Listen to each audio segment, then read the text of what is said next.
দেরি করে ফেললে মেয়ের বাবা আবার অন্যজনের সঙ্গে বিয়ে দিয়ে দেবে, তখন কিন্তু আর কিছু করার থাকবে না। তাই মেয়ের বাবাকে এক্ষুনি গিয়ে বিয়ের কথা বলে দাও, বুঝলে?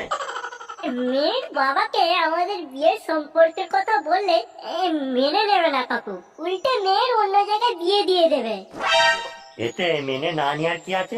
তুমি তো মাসে ভালোই ইনকাম করো, আমার ফার্মেসিতে তুমি কাজ করো, তোমার নিজস্ব বাড়ি আছে, আর কি চাই? বাড়িটা তো আপনি দিয়েছেন কাকু। আমি দিলেও বাড়িটা তো তোমার নামে আছে, আর বেশি বাড়াবাড়ি হলে মেয়েটাকে নিয়ে পালিয়ে যাবে, দরকার পড়ে আমি তোমাদেরকে সাহায্য করব। মেয়েটাকে নিয়ে পালিয়ে গেলেও সমস্যা আছে কাকু। কেন সমস্যা হবে কেন?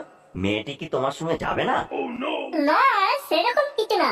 ও আমি আজকে বললি মেয়ে আমার সাথে বেরিয়ে পালিয়ে যাবে। তাহলে সমস্যাটা কোথায়? আসলে মেয়েটাও তো আপনারই কাকু। আমি